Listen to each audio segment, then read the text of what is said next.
quão desigual é o Brasil, quantas realidades diferentes a gente tem aqui no país e quanto a gente tem de concentração de renda no país. O que é ser realmente rico no Brasil e quanta riqueza tem as pessoas mais ricas em relação às pessoas mais pobres. Por que a gente pode ter uma população tão homogênea entre os mais pobres e por que é tão difícil de fazer um limiar de pobreza que separa de fato quem vai se beneficiar ou não de uma política pública, por exemplo. O que gera essas desigualdades aqui e como vários outros aspectos sociais entram gerando desigualdade, sofrendo desigualdade e criando uma separação ainda maior, como por exemplo a diferença de renda para homens e mulheres, negros e brancos no Brasil e outras coisas. Como isso tudo vem junto com a nossa história e para onde isso nos leva. É um assunto super complexo, mas que aparece muito mascarado no Brasil. É curioso como a gente vive num dos países mais desiguais, e você vai ver aqui na conversa o quão desigual ele é, mas onde a experiência que as pessoas têm não é dessa desigualdade. Geralmente a gente está cercado de pessoas de uma mesma classe social que têm experiências parecidas com as nossas e não fica tão claro quão dispar pode ser o país.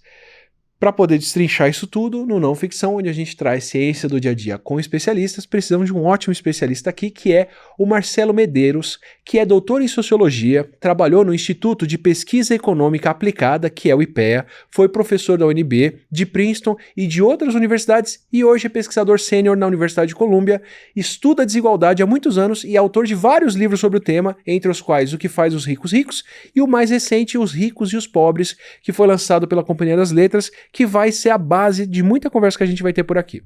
Aí, antes de partir para a nossa conversa, esse episódio do Não Ficção também tem o apoio da Insider, que é a marca de roupas funcionais feitas com tecnologia para serem a roupa de todo dia e que agora, na semana do cliente, chegam a 30% de desconto e frete grátis, somando os descontos do site com o meu cupom Átila. Então aproveita o meu cupom porque a Insider está lançando novas cores da Tech T-Shirt por lá, a Walnut Brown, a New Navy e a Red Spice, e compra as Tech T-Shirts sabendo que elas são feitas com o tecido Intec da Insider.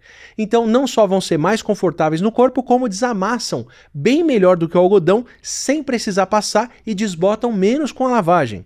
E falando com a experiência própria de um pai de um filho que é inspetor de obra, então adora andar em São Paulo para achar caminhão de concreto, caminhão bomba e grua trabalhando, nesse calor aqui você vai ver como ela absorve melhor o suor, o que deixa o corpo mais fresco e ainda tem ação anti-odor.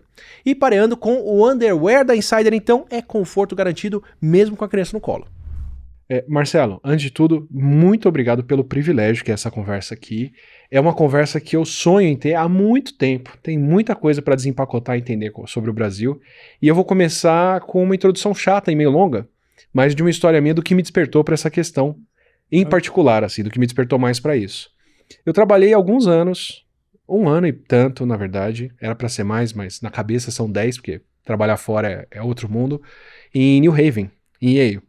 E como pós-doc lá, e assim, como pós-doc você tá no zoológico, né? Um mundo de gente de tudo quanto é canto do mundo trabalhando.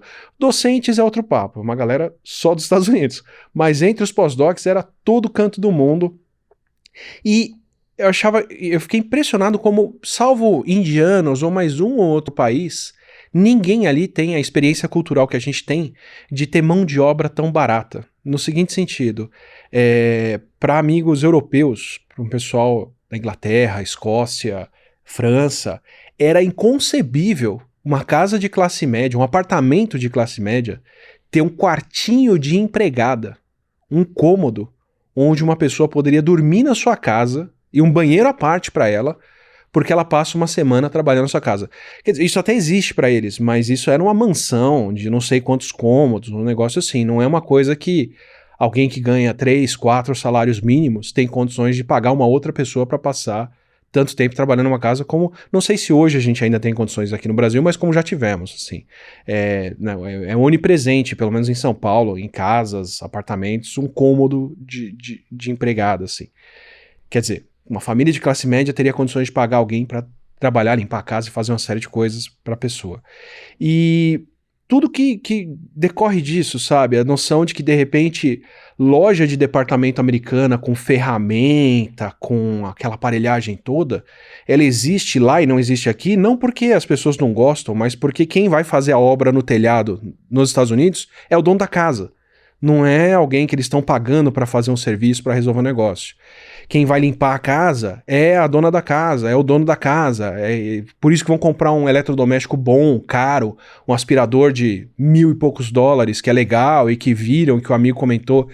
Enquanto aqui, depois de ter passado por essa experiência, foi bizarro voltar e tá mudando pro prédio que eu moro. O prédio da frente é um prédio mais chique, com os apartamentos maiores e tal. E um dia eu tava sentado na calçada vendo os móveis sendo descarregados, assim. Eu tava esperando a minha mudança chegar e, por coincidência, alguém tava mudando pra frente.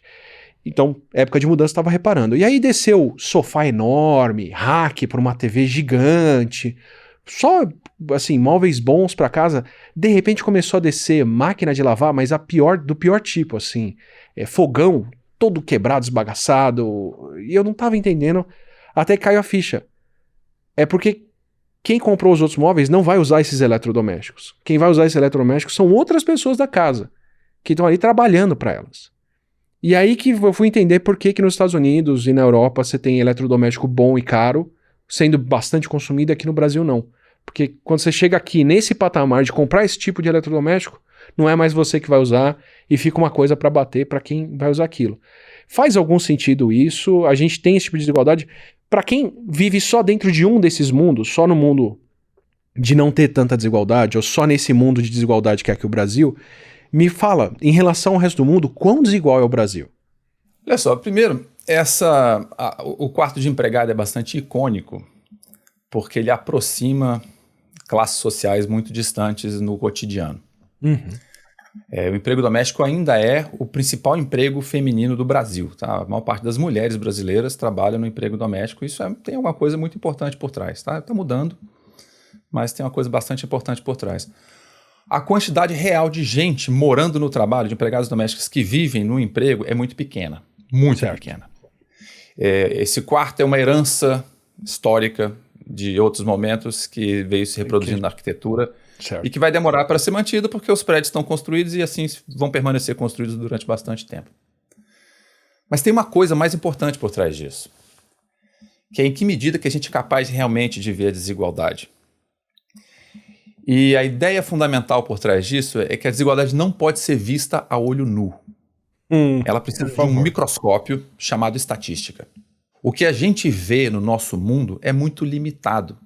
Pode até ser chocante você achar que tem uma pessoa que inclusive tem relações raciais por trás disso, mas pode ser chocante você achar que tem uma pessoa que é muito mais pobre que outra trabalhando na casa dessa pessoa, né? Só que isso não é nada comparado com a desigualdade real. A desigualdade é muito maior do que isso. Mas é na ordem de várias vezes superior a isso. Então, a gente, claro que isso chama atenção. O que chama muito a atenção são os símbolos. Mas é preciso entender que os símbolos são pouco comparado com o que a desigualdade realmente é. O carro caríssimo, a Ferrari, ela não custa o preço de uma fazenda. Na verdade, a Ferrari não custa o preço do apartamento caro. Tá? Então, todo mundo fica horrorizado quando alguém passa de Ferrari na rua, dizendo, esse é um símbolo da desigualdade. Isso não é nada comparado com a desigualdade real. A desigualdade real no Brasil é muito maior do que isso.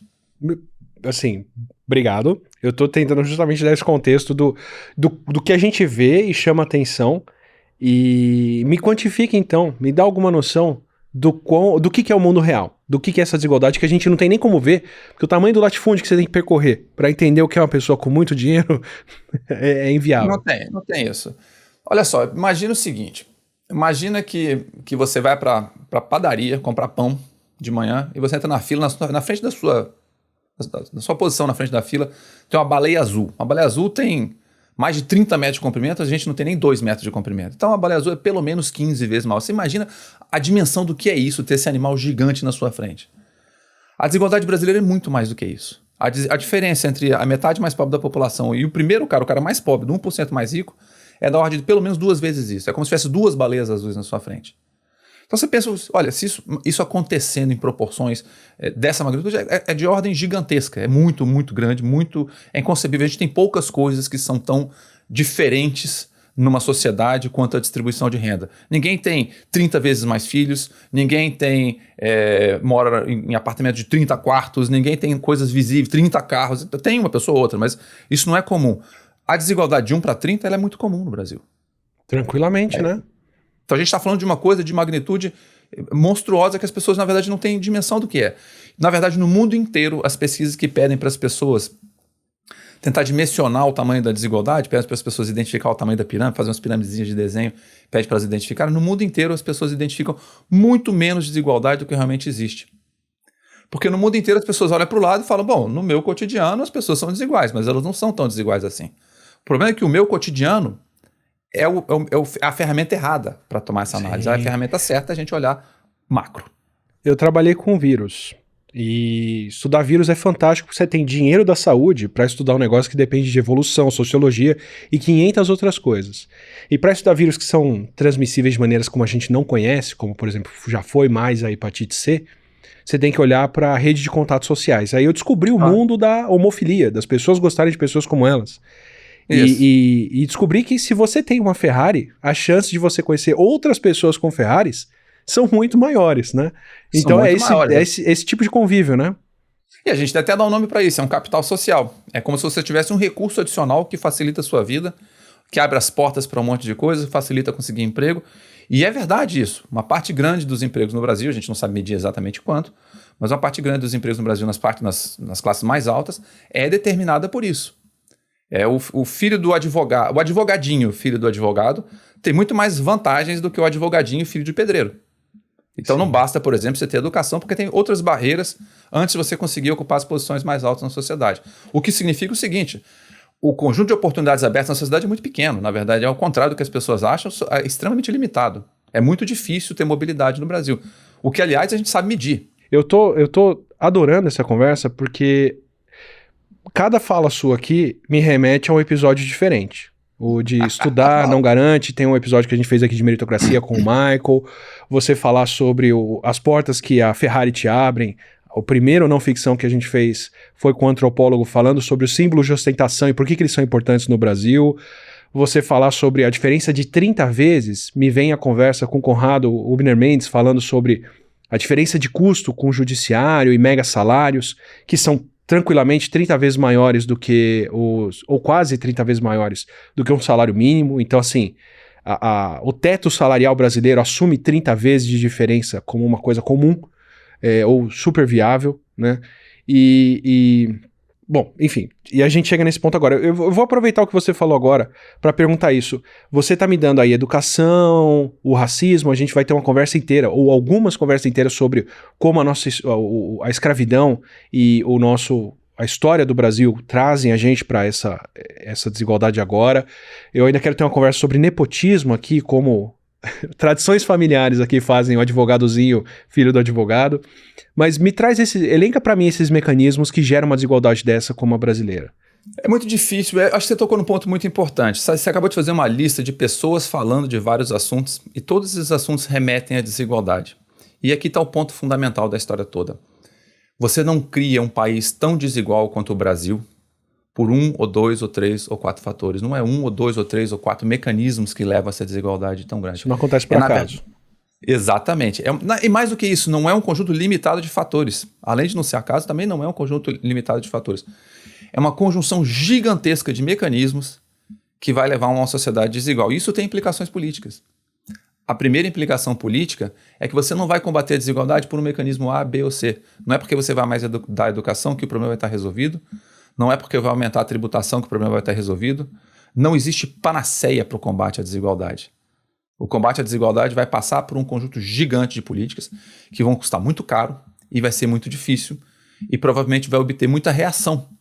Porque combater a desigualdade implica enfrentar abertamente o conflito distributivo, né? Mover posições, tirar as vantagens que algumas pessoas têm. A gente deve esperar isso também. Eu acho que é difícil eu listar um conjunto de fatores limitado. Eu acho que é mais importante, talvez, inclusive para o nosso desenho de políticas, entender que não existe um conjunto limitado. Existem, claro, fatores que são muito importantes, eu não tenho dúvida nenhuma que tributação, educação e outras coisas são muito importantes. O que eu estou dizendo é que nenhuma dessas coisas isoladamente, ou pequeno conjunto, vai ser suficiente para reverter tudo. A prova máxima é o que você acabou de me dizer. Você trouxe pessoas de diferentes áreas, todas elas mostrando a mesma coisa em algum grau. E, assim, um outro fator que tô vendo que eu devo tratar aqui em um episódio separado, mas que merece atenção, me chama a atenção do que você falou, que é a segregação. Porque, bom, no meu caso, Pra mim, uma experiência surreal de vida foi ter feito universidade pública, porque ela me colocou em contato com pessoas com contextos radicalmente diferentes do meu. Assim, eu venho de uma classe média baixa em São Paulo, de uma família que pelejou para pagar uma escola particular para o filho poder fazer vestibular e não precisar pagar a universidade, que foi o que aconteceu. E fui conviver com gente na universidade para quem R$ 50 por mês era a diferença para a pessoa fazer ou não a faculdade. Claro. E a moradia e outras coisas fazia diferença. E com gente que passou na faculdade e ganhou carro de, na época, 2002, R$ 100 mil, sabe? O que hoje em dia é surreal. Já era surreal. E eu lembro de estar na pós-graduação pelejando porque eu tava mudando pela terceira vez no ano de apartamento, ou pela segunda vez no ano, porque o lugar que a gente foi morar não tinha como dormir, que era muito barulho ao redor. E eu lembro de uma pessoa que vinha de uma outra classe social virar e fazer um comentário muito, assim, tipo, esclarecido pra ela, era o óbvio pra ela, que ela virou e falou: mas Átila, você tá mudando demais já, é o terceiro lugar que você aluga esse ano, você tá perdendo seu tempo, você tá atrasando sua tese aí. Meu, qualquer R$ 400 mil você compra um apartamento hoje em dia. Isso 2009, 2010, quando ainda tava, sei lá, eram uns $300 mil, isso, $200 mil, sabe? Qualquer 400 mil você compra um apartamento. Então, assim, tinha uma boa intenção ali, a pessoa não tava tentando ostentar alguma coisa pra mim, ou falar algo assim. Pra ela era óbvio isso, tipo, sabe, nem precisa de muito. Você já tava morando aqui do lado, muito mais tranquilo. Eu acho que pra essa pessoa, ela nunca conviveu, ou nunca prestou atenção, na verdade, que R$ 400 mil pra outras pessoas não é qualquer valor. O quanto que a gente também não tem uma situação dessa que viabiliza essa desigualdade quando você tem essa segmentação tão forte de experiências de vida, onde você que tem Ferraris não precisa conviver com pessoas que não têm Ferraris, ou você coloca elas nesse outro ambiente, e quem é muito pobre não tem noção do quão rico é uma pessoa realmente rica no Brasil. Isso acontece o tempo todo. Quem é branco não tem noção de quanto discriminação racial tem no Brasil. Quem é homem não faz a menor ideia do que é ser mulher e ser discriminado sistematicamente todos os dias, acordar de manhã sendo discriminado, dormir sendo discriminado. Eu acho que isso acontece com bastante frequência. E é por isso que é tão importante a gente olhar, mais uma vez, para o todo e em vez de olhar para o lado. Porque esse tipo de resposta que te deram acontece porque as pessoas estão olhando para o lado. A coisa mais natural do mundo é alguém ter capacidade de fazer isso. Quando a gente olha para o todo, o que a gente vê? O que é o Brasil em termos de distribuição de renda? O Brasil é composto por uma grande massa de população de baixa renda. Essa massa é bastante uniforme e essa massa está separada de uma pequena, porém muito mais rica elite, uma classe muito pequena, mas porém muito mais rica. A maior parte da desigualdade brasileira está concentrada no topo da distribuição. Esse grupo é muito heterogêneo, esse pessoal mais rico. É muito difícil, por exemplo, definir quem é rico, porque sempre tem alguém muito mais rico dentro desse grupo, né? Por outro lado, isso tem duas implicações grandes. A primeira é que, como essa grande massa de população muito homogênea do Brasil, que vai ser mais ou menos entre talvez 80% da população, é muito homogênea, tem muito pouca desigualdade aí dentro. Como tem muito pouca desigualdade, qualquer corte dentro dessa população, qualquer divisão dessa população é extremamente artificial. Por exemplo, uma linha de pobreza separa pessoas muito parecidas. Se a gente pegar as características das pessoas, uns 5% ou 10% do lado direito da linha de pobreza, um pouquinho acima da linha de pobreza, 5 ou 10% abaixo da linha de pobreza, você quase não consegue ver diferença nos grupos sociais em termos estatísticos. Entendi. Tipo, se eu falar, a linha de pobreza é quem ganha R$ 1.000 por mês, ou menos. Se você falasse 1.200, 1.500, não é uma vida radicalmente diferente, né? Não é uma vida radicalmente diferente. São pessoas muito parecidas. Isso tem implicações gigantescas, porque nossos programas de combate à pobreza, por exemplo, eles dizem, olha, a partir da 1 centavo acima da linha você não vai ganhar, 1 centavo abaixo da linha você vai ganhar. Né? Então isso tem impacto real na vida das pessoas, mas as pessoas têm que entender que quase não tem diferença. Isso tem todo tipo de consequência. Por exemplo, a massa da população brasileira depende do serviço público subsidiado. Sim. Ou gratuito, ou pelo menos parcialmente gratuito. Ela depende fortemente disso para viver, mesmo que ela não seja abaixo da linha de pobreza, mas ela basta estar próxima da linha de pobreza, que a massa da população está. Tem isso. Segunda implicação, a desigualdade no Brasil está concentrada no topo. É a diferença que existe dentro dos mais ricos e entre os mais ricos e o resto da população. Se você calcular o coeficiente de Gini, que é a medida de desigualdade, Por favor. Para os 80% mais baixos da população, a desigualdade brasileira é muito baixa. O Brasil não é um país muito desigual. Tá todo mundo A junto com a população miséria. brasileira não é muito desigual. O Brasil é muito desigual, porque tem um pedacinho da população que é muito desigual. Mas a população brasileira ela é muito igualitária, ela é muito igual, na verdade. Tá? A desigualdade é extremamente concentrada no topo. Isso tem uma implicação.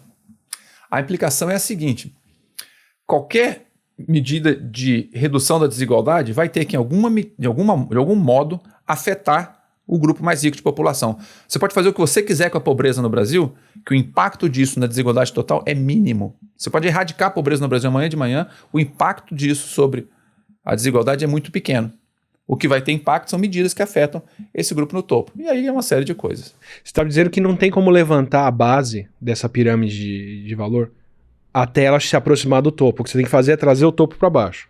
Não sei, levantar a base é possível, mas existe um outro limite de outra ordem. Levantar a base implica crescimento.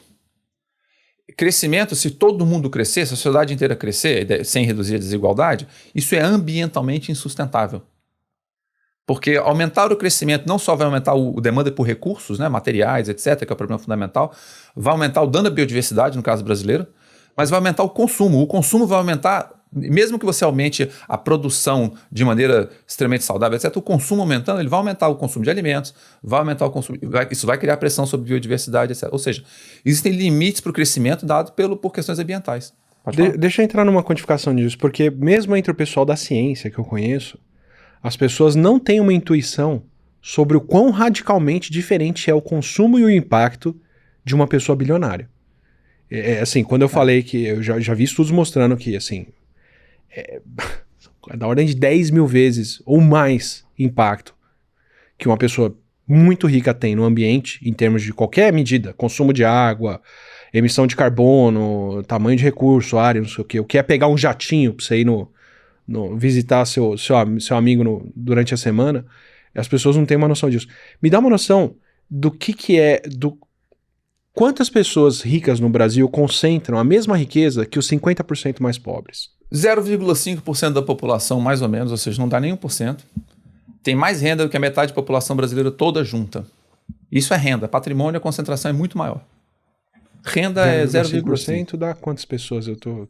Adultos, né? A gente está falando talvez de 800 mil pessoas, talvez 1 milhão. Tem que fazer a conta certinha, eu não saberia de cabeça assim, mas 1 milhão de pessoas talvez. Tem mais renda do que toda a metade mais pobre da população dos adultos, né? Mais brasileiros. O que é muita coisa, né? É um troço escandaloso, na verdade, no sentido de magnitude. Por outro lado, significa o seguinte: se você fizer reduções importantes da desigualdade, você vai afetar um grupo mínimo de população. E vai afetar pouco, porque como é uma população rica, mesmo as perdas que essa população vai ter não são tão graves assim. Não, a pessoa vai deixar de ter 5 bilhões para ter 4, né? Mas não são só os bilionários, né? Os bilionários são muito menos. São pessoas relativamente mais ricas, 0,5 já é pessoa bem mais rica do que o normal, visível nos símbolos clássicos. Mas ainda assim não é gente extremamente mais rica também. Não é, o problema do Brasil também não são, o problema da desigualdade também não são os bilionários, não. É um conjunto muito maior de coisas. Dito isso, se você... R$1 vale muito mais para uma pessoa pobre do que para uma pessoa rica. Por isso tem uma implicação imediata. Qualquer coisa que você precise arrecadar de recursos, tributar, por exemplo, é muito melhor tributar as pessoas mais ricas, né?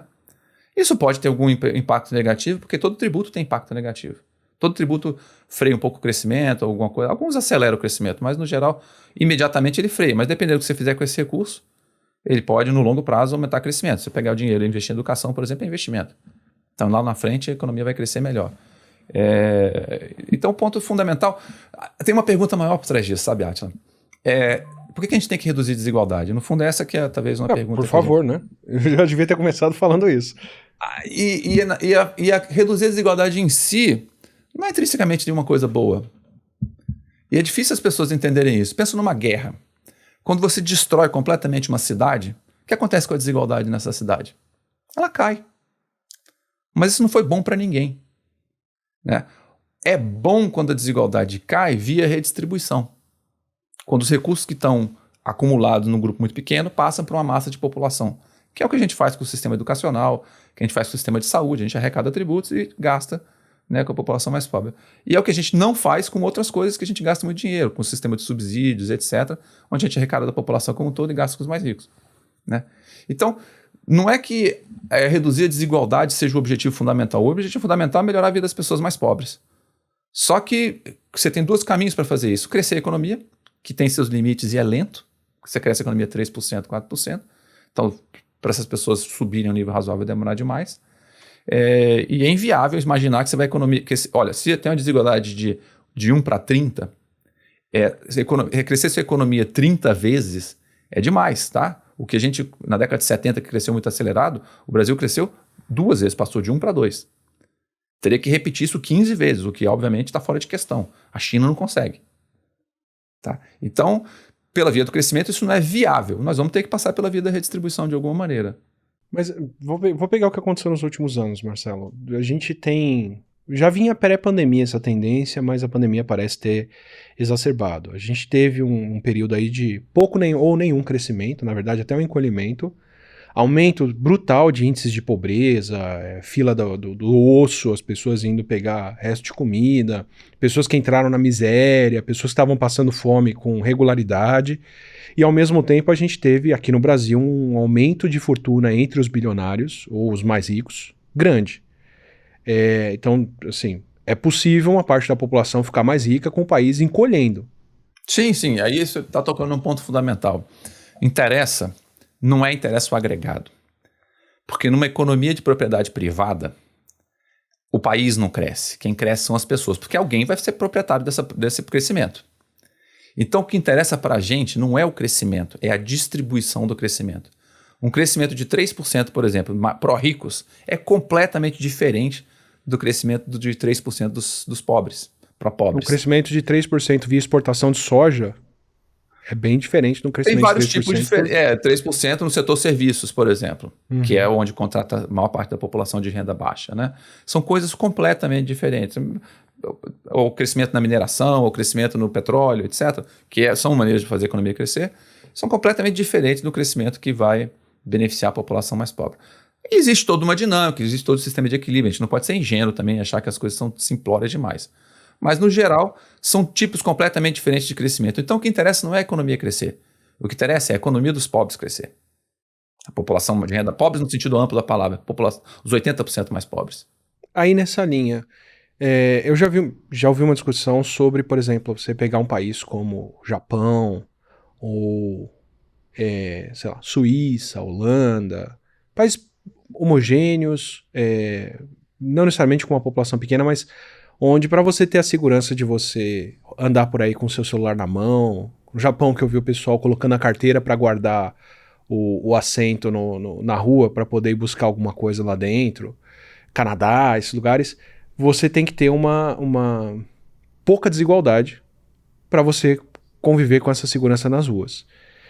Me parece que aqui a gente optou pelo caminho inverso. Você pode deixar a desigualdade aumentar, só que ao invés de você ter a rua mais segura, você tem que ter um carro mais blindado e mais segurança andando com você. Tem alguma base? Faz sentido isso? A gente tem essa diferença e a gente seguiu por essa via de manter a desigualdade e aproveitar a riqueza que você acumula aí dentro para explorar essa desigualdade e ter os serviços sem ter que compartilhar? Eu não sei dizer exatamente em que medida que desigualdade responde por crime, né? Talvez porque a desigualdade é uma distribuição relativa, quanto alguém é mais rico do que o outro. E talvez crime seja mais definido por uma questão absoluta, quão pobre você é ou quão pouca renda você tem.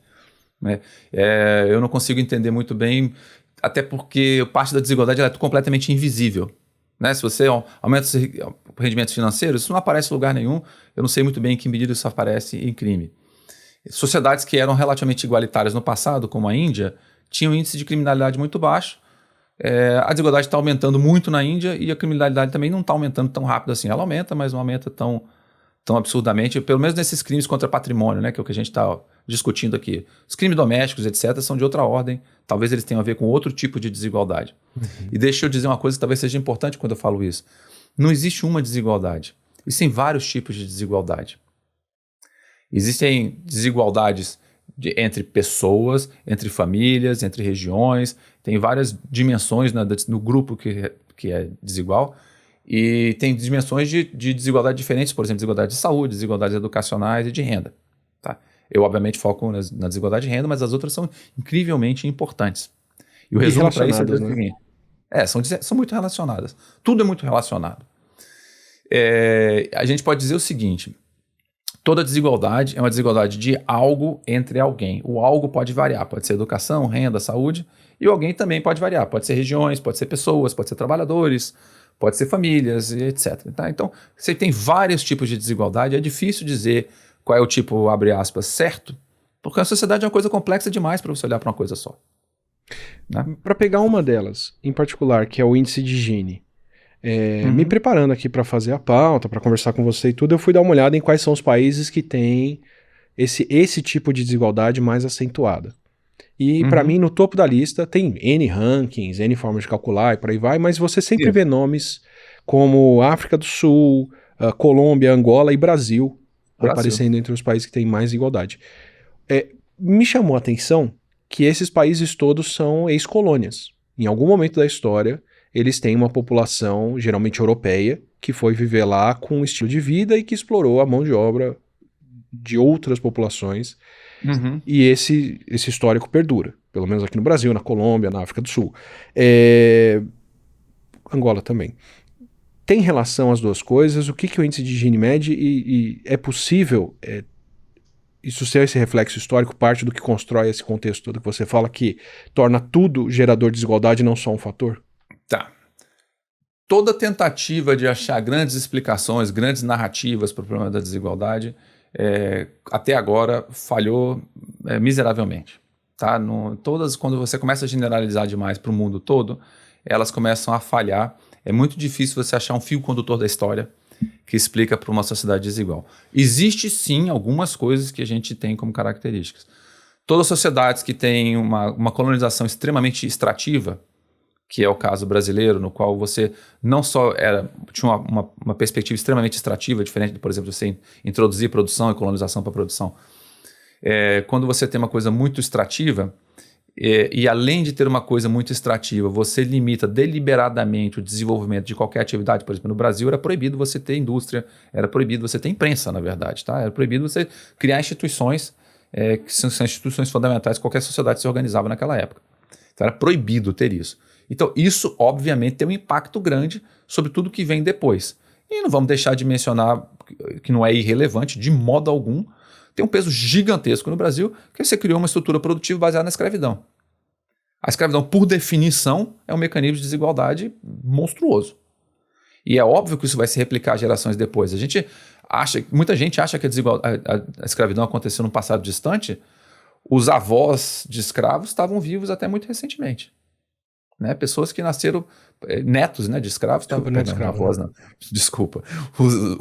pessoas que tinham seus avós como escravos, ou seja, os netos de escravos, estavam muitos vivos até recentemente, alguns ainda até estão vivos.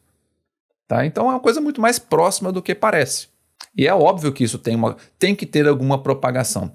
A gente mede exatamente nessa propagação, a gente tem boa dificuldade de medir. Algumas medidas de regiões, etc., medem isso. Mas tem uma dificuldade de medir, porque é dificuldade de tentar entender quem era alguém há talvez 100 anos atrás. Mais um pouquinho, né, dos 150 anos atrás. Então é difícil medir isso, mas tudo que a gente tem sobre mobilidade no Brasil, geracional de uma geração para outra, indica que sim, isso é uma resposta muito grande. Inclusive nas questões raciais, por exemplo, a mobilidade dos negros é muito mais difícil do que a mobilidade dos brancos. Quando o negro sai de uma família sem educação e consegue educação, ele tende a subir um pouquinho na escala social. Ele sobe menos que um branco que faz exatamente a mesma coisa. Então também tem questões muito maiores por trás disso. Aliás, quando as pessoas dizem, olha, a discussão racial é uma questão de política identitária, etc., elas não estão entendendo nada do que está acontecendo. A discussão racial é um dos pilares da desigualdade de classe no Brasil. Quem está preocupado com desigualdade de classe tem que olhar para isso e ponto final. Tá? E é um dos pilares da estruturação da sociedade brasileira como um todo. Sim. A ficha para mim caiu o dia que você percebe, junta A com B, que o que fazia uma pessoa ser escravizada ou não, o que fazia ela ser recapturada ou não, circular livremente na rua ou não, era a cor de pele dela. Ponto. Isso. Por séculos, ponto. Né? Bateu o olho. Essa pessoa vai ser presa e vai voltar para uma senzala ou não? Que cor de pele que ela tem? né? E ainda Então, é isso, né? Que ela vai ser presa hoje ou não, depende da cor de pele. Né? Eu ando na rua com uma tranquilidade sem precedentes comparado com uma pessoa negra. Tá? Eu corro na rua. Tá? Você vê pessoas negras que aprendem, que não correm na rua. Tá? Eu corro para fazer exercício, eu corro na rua sem medo. A pessoa negra aprende, calma, não corre na rua porque isso vai dar confusão. Quando você tem uma coisa dessa magnitude na sua vida, é como se todo dia que você sentasse para estudar, uma abelha viesse e mordesse você. Você fala assim, mas é só uma mordida de abelha, gente, que é uma picada de abelhas, que se não tiver alergia, tudo bem. Dói, mas não é o fim do mundo. Tá? Mas imagine isso tudo acontecendo todos os dias da sua vida. É isso que é o racismo no Brasil. É uma coisa pequenininha, só que é todos os dias, ao ponto que as pessoas começam a desistir. Fala assim, eu não vou para a escola sentar porque todo dia uma abelha que eu sento lá, a abelha me pica, por que eu vou lá? E assim vai, eu não vou fazer tal coisa porque toda hora acontece isso errado. Você começa a desestimular, não vamos negar o papel que a motivação tem no empreendedorismo das pessoas, nas iniciativas das pessoas, que ela tem um papel gigantesco. E quando você sofre um revés cada vez que tenta fazer alguma coisa, é claro que essa motivação vai caindo e é claro que isso vai prejudicar a sua vida. bom, você já está me trazendo todo esse contexto que, né, como você mesmo disse, desigualdade está relacionada com muita coisa, uma delas é racismo. Uma outra que você tocou já quando a gente falou de serviços domésticos e outras coisas é a diferença de homens e mulheres. Tem segmentação, tem uma desigualdade maior entre esses grupos, tem alguma coisa aí que empurra cada um numa direção? Tem várias coisas, existe uma segmentação, existem as profissões que são profissões de mulheres e profissões que são profissões de homem. Nem sempre as mulheres estão nas profissões que pagam menos, mas em geral estão. Então, na média, elas têm uma desvantagem. As mulheres têm muito... Enfermeira, médico, para pegar enfermeira e médico é um estereotipação, padrão por exemplo. bastante comum, que é fácil de entender, né? Embora tenha muito mais médicas agora do que médicos, no nível superior as mulheres estão passando os homens, porque elas têm se mantêm mais tempo na escola, né? Então isso aumenta a mobilidade eu delas. vivi isso, dando aula em cursinho, a sala já começava com mais mulheres e o ano terminava com muito mais mulheres na sala do que homens fazendo Isso. pré-vestibular. E depois acompanhando quem passava e acompanhando na universidade quem estava fazendo graduação e pós-graduação, as mulheres persistem muito mais do que os homens dentro do meu convívio olhando para os lados. Isso, não, tá certo, é verdade isso. Ela acontece em todos os níveis educacionais. As mulheres persistem muito mais, inclusive no ensino médio as mulheres persistem bem mais do que os homens, tem uma diferença que dá para ver bem nas estatísticas. E apesar disso, elas ganham menos no futuro. Elas vão para ocupações. Isso tem a ver com uma coisa, tá? Tem a ver com a economia do cuidado. Tem a ver com quem é responsável por tomar as atividades de cuidado principais da família. As mulheres gastam mais tempo, a gente tem estatísticas sobre isso, elas gastam mais tempo na economia do cuidado do que os homens, elas fazem mais trabalho não pago do que os homens. E não é só isso, os homens, claro, também fazem trabalho não pago, só que o trabalho não pago dos homens é mais flexível. Eu vou dar um exemplo simples, não é só isso, mas o exemplo simples é o seguinte: a mulher tem que dar comida para o filho. Isso tem que acontecer entre meio-dia e 1h da tarde. O homem tem que consertar o telhado da casa. Isso pode acontecer hoje, pode acontecer amanhã, pode ir para o fim de semana. Então essa diferença de flexibilidade determina aonde que as mulheres podem trabalhar. Não surpreende nem um pouco que o nível de informalidade das mulheres seja muito maior do que o nível de informalidade dos homens. As mulheres estão procurando empregos flexíveis, que é um emprego informal tipicamente flexível, né? Você trabalha por conta própria, você trabalha ali hoje, amanhã você pode não trabalhar porque levou o filho no médico, na escola, etc. As mulheres têm um trabalho muito mais informal do que os homens, por causa dessa busca de flexibilidade, provavelmente. E as mulheres saem do mercado de trabalho quando têm filhos, coisa que os homens não fazem. Essa saída do mercado de trabalho, esse maior grau de informalidade, inclusive elas saem do mercado de trabalho, quando elas voltam para o mercado informal, isso é pior para o rendimento das mulheres. Tá? Então o que está por trás é a disputa, é a divisão do trabalho doméstico, no fundo é isso, né? Não só da quantidade de tempo, mas do tipo de tempo, da flexibilidade do tempo. E é por isso que toda discussão, por exemplo, sobre aborto, não é uma questão de pauta de costumes. Aborto, além de ser um problema de saúde pública gigantesco, é o principal problema de saúde pública das mulheres brasileiras, pelo menos 1 em cada 7 mulheres no Brasil faz aborto, na idade de 40 anos, até a idade de 40 anos. Além de ser um problema gigantesco de saúde pública, é um problema gigantesco de desigualdade de renda. Porque ele é um dos mecanismos de controle do tempo das mulheres para elas decidirem quando que elas vão sair do mercado de trabalho ou não. Porque tem que lembrar o seguinte: 2/3 de todas as gestações no Brasil não são planejadas. E, portanto, as mulheres não têm controle sobre esse período que elas vão ter que sair do mercado de trabalho, porque isso é imposto socialmente, né? Não tem muito como fazer diferente. Então, elas não têm controle sobre isso, sobre esse período. E isso resulta em desigualdade menor. As mulheres têm escolha? Que é uma pergunta. Elas têm escolha? A pergunta se elas escolhem sair do mercado de trabalho, essa pergunta nem faz muito sentido. Porque se eu chegasse, botasse uma pistola na sua cabeça e falasse, você prefere tomar um tiro na cabeça ou prefere tomar um tiro no joelho? Você ia falar, eu prefiro tomar um tiro no joelho. Eu vou dizer, eu dei um tiro no joelho, mas foi ele que escolheu. Mas não quer dizer nada. Essa liberdade de escolha num ambiente limitado não quer dizer absolutamente nada. Eu ia falar, mesmo quando a situação não se impõe assim, nosso caso em casa.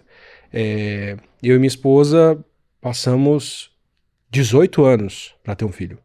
A gente se conheceu no começo da pós-graduação e, bom, vida de acadêmico, a gente não sabe onde vai prestar concurso, o que vai fazer, onde um vai fazer mestrado, o outro vai fazer doutorado, pós-doc, cada um vai para um país, cada um vai para um canto. Bolsa é uma coisa super incerta, então a gente nunca sentiu a segurança financeira e a estabilidade econômica ali de poder falar, não, agora dá para ter uma criança. Fomos fazer isso depois de 18 anos junto, então a flexibilidade o controle de natalidade aí foi homérico pra gente poder escolher o momento. E apesar de poder escolher o momento e ter uma criança no momento em que a gente tinha uma estabilidade econômica maior e mais flexibilidade de tempo, vou dizer que em atividades do filho, a gente tem uma divisão bem boa em casa. Eu dou a comida, dou banho, lavo, faço. Tenho a flexibilidade de estar em casa para poder fazer isso. A organização disso ainda é da minha esposa. Quem tá pensando ali na comida, se tem o almoço, o que vai fazer, se a casa tá organizada, se a empresa tá organizada, se tá entrando, se emitiu a nota, se fez não sei o quê. Isso tudo cai nela enquanto eu tô aqui pondo a cara na internet fazendo as coisas. Então, essa divisão, mesmo com todo esse privilégio de poder fazer as coisas dessa forma, ainda acontece e na escolinha do meu filho, em todo lugar, a maioria dos profissionais são mulheres. Isso. E aí você pensa, como é que não é isso quando você está numa divisão de trabalho de pedreiros e faxineiras? São as duas principais ocupações do Brasil, né? De pedreiros de homens, né? De faxineiros, construção civil de masculina e limpeza doméstica e trabalhos domésticos a feminina. Quando está nesse nível, onde o grau de flexibilidade, obviamente, de um pedreiro é muito baixo, ele tem hora para entrar, hora para sair, na obra não tem muito como fazer isso, mesmo conta própria, ele tem uma agenda pesada, aí essa divisão de carga é muito mais acentuada, né? Quando a gente vai falar de gente de renda muito mais baixa, isso acontece muito mais. Mas, como tudo no Brasil, a maior parte da desigualdade de gênero no Brasil está concentrada no topo. Não é a diferença entre a faxineira e o pedreiro que importa tanto. O que realmente importa é a diferença entre o chefe e a funcionária. Tá? É aí que a maior parte da desigualdade. Não vai nem ser a chefe.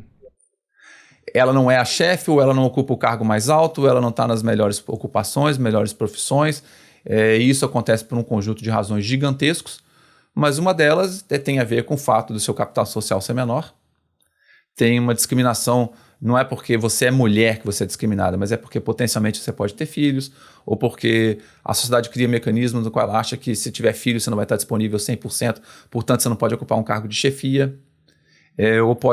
Tem valores que não têm absolutamente nada a ver com boa administração, mas são interpretados com boa administração, como por exemplo ser agressivo, etc.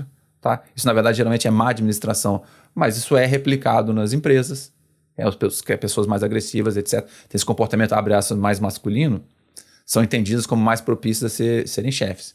Então é uma série de coisas que dificultam a ascensão das mulheres. A maior parte da desigualdade das mulheres e os homens ocorre no topo, como de resto qualquer parte de desigualdade no Brasil é sempre concentrada no topo. E aí, amarrando com o que você falou até agora, na conversa com a Viviane Ferreira, onde a gente falou sobre direito familiar, o conceito de família na Constituição brasileira e dentro do nosso sistema de justiça, uma das coisas que me chamou muita atenção que ela fala é que para a mulher a maternidade é obrigatória. A criança nasceu, alguém pode denunciar que a mulher estava grávida, teve um filho e não está reconhecendo o filho e imediatamente a criança é daquela mãe. Agora, para o pai, isso é opcional. Então, o fato da mulher não ter acesso ao aborto no Brasil, como é em outros lugares, ainda coloca esse peso muito maior de quem vai ter que assumir essa obrigação que é limitante e gera mais igualdade em relação aos dois, né? Isso, e a gente está falando de controle da reprodução, mas também tem o efeito pós-reprodução. Uma vez que você tem filhos, A nossa disponibilidade, por exemplo, de creches para gente de baixa renda é muito baixa, muito pequena. Isso atrapalha a entrada das mulheres no mercado. Na verdade, isso é péssimo para a economia brasileira, tá? É uma coisa que investimento em educação é sempre muito barato, comparado com o retorno. O retorno é sempre muito alto. A gente investe muito pouco em creche, por exemplo. Isso é ruim para as mulheres e é ruim para as crianças. As creches são boas para as crianças porque melhora o desempenho cognitivo, né? Acelera o desenvolvimento intelectual, etc., que é estimulado continuamente. E é bom para as mulheres porque libera a força de trabalho para elas poderem trabalhar e fazer o que elas querem sem ter que ficar em casa assumindo responsabilidades. Porque o cuidado com crianças, na verdade, é a maior carga sobre trabalho doméstico no Brasil. No mundo todo, né? Mas no Brasil particularmente, cuidado com crianças é a maior carga. O resto do cuidado doméstico é pequeno comparado com isso. Ajuste na casa, filho, mesmo eu entendo limpeza, perfeitamente. quem tem filho sabe que você não dorme de madrugada porque tem que cuidar de criança, ponto final. Você não acorda de madrugada para limpar sua casa. Graças a Deus. E aí, Felizmente. parafraseando o Hélio Santos, você tem essa situação de que no Brasil, para as mulheres voltarem para o mercado de trabalho, onde você tem essa condição econômica maior, onde você tem essa maior diferença de igualdade, elas dependem de outras mulheres que elas vão contratar para ficar em casa, trabalhando e fazendo. Então você tem um país que, nas palavras dele, é movido e gerido, e aí a riqueza é produzida por conta, principalmente de mulheres negras que estão ficando nas casas e cuidando das crianças enquanto essas pessoas estão indo trabalhar e ganhar dinheiro, né? Esse ponto seu fundamental, no fundo é o seguinte, uma parte gigantesca da nossa economia é produzida, a nossa parte gigantesca do nosso PIB é produzida sob trabalho não pago. Tá? Tem a parte do trabalho doméstico que é pago, mas a parte gigantesca da economia, a reprodução da nossa sociedade, depende de um trabalho não pago. E a gente trata isso muito mal. A gente trata muito mal do ponto de vista das políticas públicas o que está acontecendo. Mais uma vez, a nossa preocupação com creches no Brasil é irrelevante comparado com outras coisas. A gente gasta segurança pública, por exemplo. Que também é um tema muito importante para a população, mas o fato é que sim, comparativamente a atenção que recebe é muito mais escandalosa no caso da segurança pública do que creches, etc. Eu até entendo que tem, obviamente, um fato preocupante. Quando a pessoa é executada, isso obviamente é uma coisa pesada, né? Mas o que eu estou dizendo é que a gente poderia fazer muito melhor. O Brasil tem todas as condições para ter, por exemplo, um sistema de creche muito superior ao que ele tem. Não é tão caro quanto parece. É caro, mas não é tão caro assim. Ele teria todas as condições possíveis de fazer isso. Como de resto, ele teria condições de ter um sistema educacional melhor. O problema é que tem uma questão por trás maior do que isso, que é, no fundo, uma expressão do conflito distributivo. E não é a questão de alguém ser bonzinho e decidir que vai ter creche. É a questão de quais são os mecanismos de pressão política para que o Brasil preste mais atenção e dê mais creche para as pessoas, quais são os mecanismos de pressão política para que a gente controle um pouco melhor os mecanismos discriminatórios raciais, etc. E eles vêm sendo reduzidos no Brasil. Se você olhar, por exemplo, o que uma reforma trabalhista faz, ela faz uma coisa que teve impacto positivo, que é você controlou um pouco os excessos no acesso ao judiciário. Tinha algum excesso no Brasil, era relativamente fácil demais e tinha pessoas usando isso para poder... Como se fosse jogar um jogo, né? Se der certo eu vou ganhar uma bolada, se não der certo eu não ganho. Mas ao limitar demais isso, você literalmente inviabilizou toda a tentativa de acesso ao judiciário para questões raciais, para questões de discriminação de gênero, né? Porque como agora o trabalhador tem que pagar integralmente pela ação caso ele perca, é muito difícil ganhar uma ação de desigualdade racial, de discriminação racial de gênero. É muito difícil. A chance de perder não é pequena. Qual é o trabalhador de baixa renda vai correr o risco de perder uma ação dessa? Nenhum. Basicamente, você inviabilizou qualquer disputa pelo único mecanismo que as pessoas tinham, que era o judicial, de combater isso. Porque os outros não estão ao alcance de um indivíduo, né? Eles estão ao alcance da sociedade como um todo, desenho de políticas públicas, etc. Mas limitou. A gente dá muito pouca atenção a isso. A gente não pergunta muito o que aconteceu isso. Vou dar mais um exemplo. Lembra da reforma previdenciária? Na reforma previdenciária, ela foi desenhada ignorando que o mercado de trabalho tinha homens e mulheres. Ela estava muito preocupada em discutir se as mulheres iam se aposentar mais cedo ou mais tarde que os homens, mas ela não estava preocupada em discutir se as mulheres iam ter que contribuir 25 anos, que nem os homens, para entrar no mercado de trabalho, que era a proposta para entrar no sistema previdenciário, que era a proposta inicial. A proposta inicial é: mulheres só vão poder se aposentar depois de 25 anos no mercado de trabalho regular, contribuindo. O problema é que as mulheres saem do mercado de trabalho para ter filhos. E elas saem por escolha, na escolha, tiro na cabeça, tiro no joelho, claro que elas saem do mercado de trabalho, tem inclusive desejo de responsabilidade, é prazeroso ser mãe, etc. Então tem um componente também de escolha nisso. E se você restringisse demais a contribuição, você ia inviabilizar a educação das mulheres, a aposentadoria das mulheres. A Porque reforma aí, para ela começou... acumular 25 anos trabalhados, você tem 10, 15 anos de uma criança aí no meio, né? Várias. Geralmente as mulheres saem 2, 3 anos a cada filho. Você tem 2 filhos, são 6 anos. Então, na verdade, é uma desvantagem gigantesca de 6 anos em relação aos homens. Mais ou menos. Tem que calcular certinho para saber quanto, mas é por aí. A reforma entrou na discussão ignorando completamente esse fato. Por quê? Porque era uma reforma que não estava nem aí para a desigualdade de mulheres e homens, não estava, na verdade, pouco preocupado com isso. Até que depois foram feitos ajustes, etc. Teve uma pressão gigantesca. Mas no começo, eu estou dizendo, no começo, se você depender da boa vontade das pessoas, você vai ser literalmente atropelado e ignorado. Então a gente tem que começar a pressionar para pensar isso. Mesma discussão na reforma trabalhista. Foi atropelado e ignorado o fato de que o único mecanismo de recurso à ação trabalhista foi brutalmente limitado por uma reforma que proíbe esse tipo de...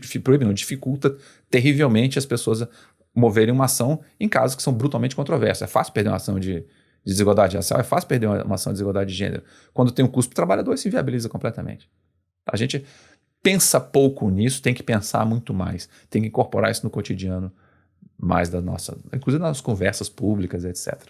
Eu tô fazendo aquela paradinha para lembrar você de assinar o nosso canal, assim você recebe os próximos episódios do Não Ficção e os próximos vídeos em geral. E para quem já se inscreveu, pense em mandar um apoio, se tornar membro, valeu demais. Pix em contato@atiliamarino.com.br. Tudo isso ajuda a gente a fazer mais episódios. Muito obrigado. A sua fala sobre as creches tocou num ponto que para mim é bem inusitado, Marcelo, porque assim, eu falei da história da universidade me colocar em contato com muita gente, não sei o quê, e de vir de uma classe média e não sei o que lá, porque a minha experiência pessoal, e que colore tudo que eu falo e faço, é a de que a educação para mim foi o maior fator de transição social. De longe. Maior e único, vou dizer. Porque eu não tenho sobrenome, não conheço pessoas. Hoje em dia conheço, por causa da educação. Mas não conhecia pessoas que iam me dar uma colocação num lugar diferente, alguma coisa assim. Não tive oportunidades por conta de quem é minha família, onde eu nasci, ou que foi assim. Qualquer oportunidade que eu tive na minha vida profissional veio do fato de eu ter ido fazer a universidade, ter cursado depois graduação, pós-graduação, ter ido estudar fora e outras coisas.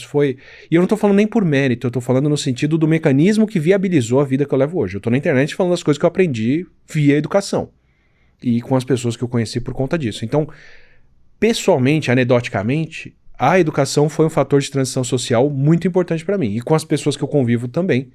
Quem eu conheço que teve alguma transição social, salvo raríssimas exceções de começar um negóciozinho, alguma coisa, e aquilo virar uma coisa grande, foi via educação. Mas, então isso me predispõe muito mais a acreditar na educação como o grande fator corretor de desigualdades e outras coisas. Mas, conversando com você pelas suas falas e por outras coisas, dá para entender que não necessariamente ela tem esse papel. Ele pode ser um papel importante, mas não quer dizer que seja a solução para tudo. E você me colocou aqui o papel que creches, por exemplo, podem ter, e que agora, tendo um filho, faz total sentido, de viabilizar uma série de coisas na sociedade, dando uma estrutura muito boa para mães poderem trabalhar, voltar ao mercado de trabalho, fazer outras coisas, né, para não ser uma coisa de 5 mulheres se juntam para deixar os filhos com uma, enquanto as outras 4 vão cuidar dos filhos de outras, né, como acontece muito aqui no Brasil. Que papel que a educação pode ter em corrigir desigualdade? Ela é uma solução, é uma panaceia? Tem outras formas de educação aí, como as creches, que pode ser importante, a gente não está levando em conta também. Me situa nisso, por favor. Primeira coisa é que a educação começa muito cedo, começa muito antes de você entrar na escola. Porque, no fundo, o que a gente vai para pensar assim, a gente raramente para pensar e perguntar o que significa educação. A gente raramente pensa, a gente pensa, a educação que tem na escola, não sei, será que é isso? Será que não acontece fora da escola também, não tem importância gigantesca? O dever de casa não tem importância gigantesca? Acontece fora da escola. E o fato das famílias incentivarem a ler, etc., também, será que isso não faz diferença? Isso sim faz muita diferença. O avanço educacional das pessoas no Brasil, a gente tem estatísticas abundantes mostrando isso, depende fundamentalmente da origem social das pessoas. Você tem exceções, mas na massa, quem vem de uma origem social baixa, de famílias pouco educadas, não vai ter bom desempenho escolar, porque isso começa muito cedo. É por isso que as creches talvez sejam tão importantes. Elas começam a preparar mais cedo coisas que as famílias mais ricas têm outros mecanismos para fazer, inclusive pagar creche privada. Tá? Então, ela é importante por causa disso. Agora eu vou falar de educação como um todo, o papel da educação na desigualdade. Primeiro, qual parte da desigualdade que a educação pode mudar? A desigualdade salarial. A desigualdade de capital, etc., ela não tem nenhuma relação muito forte com a educação. Ela pode ter alguma, mas na massa do problema não é muito bem isso. Então, ela se limita à desigualdade salarial, que é uma parte grande da desigualdade total, mas não é, já ficou um pedaço grande de fora da desigualdade que não pode ser combatida pela via educacional. Desigualdade de capital que você está dando aí, por exemplo, o dinheiro que eu tenho para fazer um negócio. O fato que alguém tem dinheiro para fazer um negócio, o fato que alguém é dono de uma empresa, o fato que alguém é dono de uma fazenda, etc. Então, esse tipo de coisas é diferente. Isso tem menos relação com o seu nível educacional, com a qualificação educacional, mais relação com várias outras coisas de todo tipo. Tá? Porque as pessoas não são ricas por um fator isolado. Eu vi isso na pós-graduação tranquilamente, assim. Muitas das pessoas que tinham mais condições de continuar desempenhando na vida acadêmica, prestar vários concursos, estudar fora, fazer outras coisas, eram pessoas que não tinham que se preocupar com ter uma renda e fazer alguma coisa. Não tinham que dar uma aula ou fazer qualquer coisa para manter seus pais, que é uma coisa comum na propriedade sociedade brasileira. Tá? Eu posso tomar riscos e fazer um doutorado, por exemplo, porque eu não tenho que trabalhar para manter meus pais, ou meu filho, ou alguma coisa do tipo, né? Com o caso das mulheres. Então, pessoas desse tipo, sim, é verdade. E aí, a primeira pergunta é a seguinte: educação é bom? Sim, é muito bom. Educação é muito importante e faz toda a diferença na sociedade. Educação é necessária? É. A pergunta não é essa. A pergunta é: educação é suficiente? E a resposta é provavelmente não, dentro de um período de tempo razoável. Deixa eu explicar primeiro isso. Qual é a educação que faz realmente diferença? A educação que realmente faz diferença é nível superior, para a distribuição de renda. A diferença entre as pessoas de nível... Existe, evidentemente, uma diferença entre as pessoas de nível primário e nível secundário, ensino fundamental e médio. Existe uma diferença aí, mas essa diferença não é muito grande. Ela, na verdade, o efeito de secundário é mais ou menos, quando muito, o dobro do efeito de primário. Tá? Então não é muita coisa. É claro que eu coloco você na situação melhor, mas não é isso que explica os grandes saltos na sociedade brasileira. Sequer explica muito a diferença de pobreza. Tá? E a pessoa saltar de 1.100 por mês para 1.600 por mês, por exemplo. 1.100 para 2.000, de 1.000 para 2.000, de 1.100, de um salário para 2 salários mínimos. Né? E sim, talvez o ensino médio faça essa diferença. Isso responde por uma parte muito pequena da desigualdade. É a grande massa de população de baixa renda, também é a grande massa de população sem ensino superior. A gente vê as duas coisas acontecendo na distribuição de renda quando olha para as estatísticas. O que faz realmente diferença é ensino superior, e não é qualquer ensino superior. O que realmente faz diferença é o ensino superior de elite.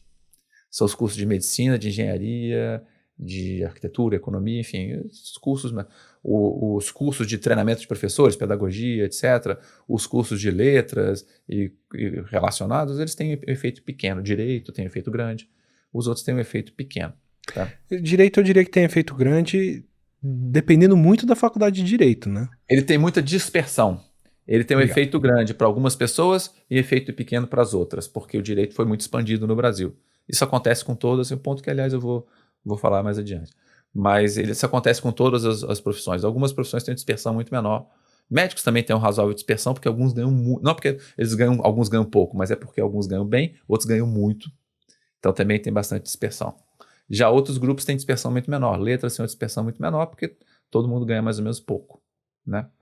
O que faz diferença é ensino superior. Então a primeira coisa é, se a gente vai de fato apostar na redução da desigualdade pela via educacional, o Brasil tem que estar preparado para massificar o ensino superior. Coisa que custa muito caro e é bem difícil de fazer e leva bastante tempo para fazer. Não é trivial fazer isso. Deixa eu fazer uma outra pergunta aí, correndo o risco de estar me sabotando, como alguém que vê um valor muito grande na educação, principalmente na educação superior.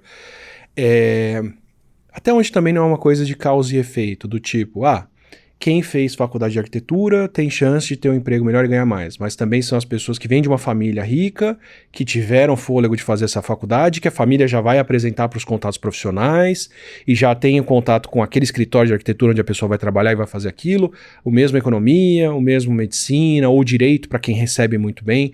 Tipo, até onde não é, porque não é necessariamente o ensino superior que deu para a pessoa aquela colocação, mas a possibilidade dela ter a colocação gera a demanda por ela fazer aquele ensino superior, sabe? Você está totalmente correto no que você está dizendo. Você está dizendo o seguinte, a educação das pessoas tem um valor diferente conforme a origem social dessas pessoas. Tá? Então está dizendo o seguinte, mais uma vez, o advogadinho, filho do advogado, tem a mesma educação do advogadinho, filho de pedreiro, só que as condições de entrar no mercado de trabalho do advogadinho, filho do advogado, são infinitamente superiores. E isso está totalmente correto. Isso aparece nas estatísticas, a gente vê isso claramente. Quando a gente controla esse fator, quando a gente introduz esse fator nos estudos, a gente controla e neutraliza isso, o efeito da educação cai um bocado. Alguma coisa em torno de 10, 15% de um efeito que já não é tão grande assim. Continua, mais uma vez, é nível superior e esse nível superior vai ser afetado por tudo. Por exemplo, vai ser afetado pela sua raça. A educação dos negros vale menos do que a educação dos brancos. E a educação como um todo vem perdendo valor no Brasil. Sim, isso tem a ver, sim. Ela toda vem perdendo valor no Brasil. Isso tem a ver com a combinação de duas coisas. Tem a ver com o tipo de atividade que a produção do Brasil, que talvez demande um pouco menos algumas profissões. E também tem a ver com o fato de que, à medida que você massifica o ensino, aquilo que na verdade era vantagem escondida, social, porque você teve privilégio, etc., que aparecia porque coincidia com o fato de você ter educação, quando todo mundo começa a ter educação, essa vantagem escondida começa a ser dispersada e o valor real, vamos dizer assim, da educação começa a aparecer melhor. É uma combinação disso. Mas a mensagem fundamental dessa história toda é que educação que faz diferença para a distribuição de renda é a educação de ensino superior e, na verdade, não é qualquer ensino superior. É fundamentalmente educação de ensino superior de elite. Portanto, se o plano é combater desigualdade pela via educacional, o Brasil tem que se preparar para a massificação de ensino superior de elite. Aumentar brutalmente a quantidade de escolas de medicina, brutalmente as escolas de engenharia, etc. Isso vai gerar gente que está qualificada, não tem emprego, vai gerar tudo isso. O fundamental que isso aconteça é que isso vai fazer o preço cair. Os não é um pouco o que está acontecendo na Índia? No mundo todo isso acontece. Quando você tem expansão grande do sistema de ensino, todo mundo tem perda das credenciais educacionais. Esses diplomas passam a valer menos, no mundo todo. Isso acontece com o ensino primário, com o ensino superior. Tá? Eu nem falava no sentido de valer menos, mas de você ter uma formação massiva de profissionais altamente qualificados. Não, na verdade esses países não conseguem massificar tanto. Os países que massificaram são os países ricos, os Estados Unidos, etc. É muito caro massificar ensino superior, é muito difícil. Eu particularmente acho que não é viável uma estratégia dessa para o Brasil num prazo decente de tempo, do tipo 2 décadas. Talvez no futuro mais distante seja, mas é muito caro, é muito difícil. O que significa o seguinte, a primeira barreira fundamental para usar a educação como mecanismo de redução da desigualdade é limitada por nossa capacidade de fazer isso, de expandir ensino superior muito mais. É bom expandir, a gente deve fazer. Não estou dizendo que não é necessário, estou dizendo que não é suficiente. É uma condição necessária, porém insuficiente para a expansão. E a segunda grande barreira vem do tempo. O tempo é inexorável. Fazer uma reforma educacional vai demorar entre 1 e 2 décadas com muito otimismo. Para mim é uma coisa de gerações, né? Isso, 1 ou 2 décadas com bastante otimismo, supondo um mundo perfeito, etc. Depois disso, educar uma criança até o ensino médio, até o ensino superior, nós estamos falando de mais 1 década. Então, a primeira criança vai ser educada nesse excelente sistema educacional, vai levar 1, 2, 3 décadas para ser formada. Depois, o que você vai fazer com todos os trabalhadores que já estão na força de trabalho e que não vão ser educados? Um trabalhador fica 45 anos, pelo menos, na força de trabalho. Ou seja, pessoas que estão na força de trabalho hoje, entrando hoje, vão ficar 45 anos na força de trabalho. Até você substituir todas elas vai demorar muito tempo. Claro que os efeitos da educação começam a acontecer tão logo as pessoas vão entrando no mercado de trabalho, mas no começo vai ser pequenininho, porque no começo a quantidade de pessoas que acabou de sair da escola, do ensino superior ou da escola, é muito pequenininha comparado com a massa de trabalhadores. Vai demorar até esse pessoal muito tempo, décadas, até esse pessoal ser maioria. Então, a segunda barreira que a educação encontra é a barreira de tempo. Chama o horizonte temporal das políticas educacionais é muito dilatado. E porque é um horizonte muito dilatado, nós estamos discutindo alguma coisa que vai acontecer daqui a 3 décadas, 4 décadas, talvez meio século. A pergunta é, tudo bem, a gente vai apostar em educação, vai investir pesado em educação, vai melhorar o sistema educacional, quem sabe a gente vai conseguir massificar o ensino superior, só que a gente vai colher os resultados disso daqui a quanto tempo? 3 décadas? 4 décadas? 5 décadas? Pergunta, o que a gente vai fazer até lá? A gente vai cruzar os braços e ficar esperando a educação fazer efeito? Aí é óbvio que a gente tem que fazer alguma coisa antes disso, né? Caindo então na pergunta óbvia, que se tivesse resposta óbvia, não precisava ser feita. Para várias coisas que você me falou, eu fico confuso no que é causa e efeito. A educação foi um aí, né? Uma coisa é o diploma de rádio e TV para o filho do porteiro, outra coisa é o diploma de rádio e TV para o filho do Faustão. E para outras coisas, como por exemplo, quando você fala do mercado de trabalho, das mulheres saírem do mercado de trabalho e não os homens, ao mesmo tempo, economicamente falando, faz sentido. Não estou dizendo que é defensável, que deveria ser assim, mas se essa pessoa, quando voltar para o mercado de trabalho, vai ter um salário X, essa pessoa, quando voltar para o mercado de trabalho, vai ter um salário 3x, para o casal faz mais sentido a pessoa que vai ganhar mais voltar a trabalhar. E aí a coisa se reforça, porque você mantém um ambiente que faz com que uma pessoa fique em casa e a outra não, e perpetua isso. Mas para tudo que você está me falando, eu tenho essa confusão do que é causa e o que é efeito, e onde a gente interfere para eliminar essa desigualdade, né? Então, pela complexidade da coisa, o que a gente tem para remediar a desigualdade no Brasil que pode ter grandes efeitos? Educação, por exemplo, você me falando em creche, parece uma coisa com retorno muito mais imediato do que ensino superior, que tem essa diferença toda de geração e tudo que você falou. A gente tem mecanismos A creche também tem um problema, não tem efeito imediato. A isso? creche vai melhorar a educação do ensino fundamental, que vai ser secundário, que vai levar talvez o superior, que vai levar a entrada no mercado de trabalho daqui a 3 décadas, 2 décadas. Eu penso no efeito imediato de liberar a mão de obra, as pessoas que vão ter os filhos ali e vão poder escolher um emprego melhor, melhores condições e tal, né? Olha só, eu vou responder a sua pergunta com outra pergunta, que é para fazer Por favor. um jogo de retórica. E a pergunta é a seguinte: você está me perguntando como é que a gente faz para transformar o Brasil numa Dinamarca em termos de desigualdade. E eu pergunto para você em resposta, como é que a gente faz para transformar o Brasil numa Dinamarca em termos de PIB? Fazer o Brasil crescer até ele chegar na Dinamarca. E a resposta nos dois casos, de qualquer pessoa que eu conheço, é eu não sei. Qualquer pessoa que leva a sério a discussão desse problema vai dizer eu não sei, realmente eu não sei dizer isso. Quem tiver uma resposta pode desconfiar, porque ela é simplista.